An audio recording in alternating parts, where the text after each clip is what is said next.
Morning বন্ধুরা, শুভ সকাল। একটা নতুন ব্লগ নিয়ে নতুনভাবে হাজির হয়ে গেলাম। আজকে হচ্ছে শুক্রবার মানে একটু সকাল সকাল বাবা বেরিয়ে পড়েছে। ছেলেরও বেরোবে, ওর জলখাবার রেডি করে ফেলেছি, পরোটা আর তরকারি। শুভ সকালের শুভেচ্ছা ভালোবাসা রইল। এটা দিয়ে ব্লগটা শুরু করলাম।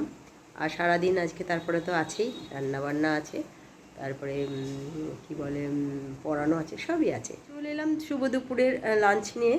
সকালে তো দেখালাম পরোটা করেছিলাম, তারপরে যেগুলো টপ করে নিলাম।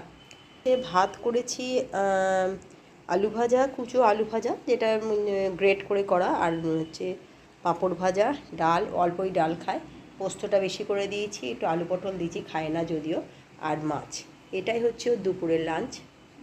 আজকে ও বাড়িতে আছে, ছেলে যদি একটু পরে বেরিয়ে যাবে, তো তার জন্য তাড়াতাড়ি ওর লাঞ্চটা করে দিয়েছি। ওর বাবা সকালেই বেরিয়ে গেছে জলখাবারে টুকটাক কিছু খেয়ে। তো চলুন, শুভ দুপুরের শুভেচ্ছা ভালোবাসা। তারপরে আমি যাব পড়াতে, তাড়াতাড়ি আমিও লাঞ্চ করে নেবো, আমিও যাব পড়াতে, তারপরে বিকেলে আপনাদের সঙ্গে আবার দেখা হচ্ছে। গেছিলাম বন্ধুরা পড়াতে, পড়িয়ে এসে বৃষ্টি পড়ছে, ভালোই বৃষ্টি পড়ছে। তো বাড়ি এসে যেটা না হলে একদম চলে না, সেটা হচ্ছে গড়গড়ে চা। তারপরে তো আবার পড়াতে বসবো, 2 কাপ চা নিয়ে চলে এসেছি, আর 1 কাপ। ওর বাবা এখনও ফেরেনি, বাবা ফিরলে আবার বানিয়ে দেবো। তো বাইরে এত বৃষ্টি পড়ছে, কিন্তু গরমটা কোনো কমই, বাবু চালানি তো ফ্যানটা, কোনো রকম কমেনি, একটা ভ্যাপসাও গরম রয়েছে। তো চলুন চাটা খেয়ে নিই, তারপর আবার পড়াতে হবে বাড়িতে। যারা বাংলা মিডিয়ামে পড়ে তারা সব বাড়িতে পড়তে আসবে এবারে। 7টা বাজলেই, 6:30 বাজলো। আর আওয়াজ করছো কেন?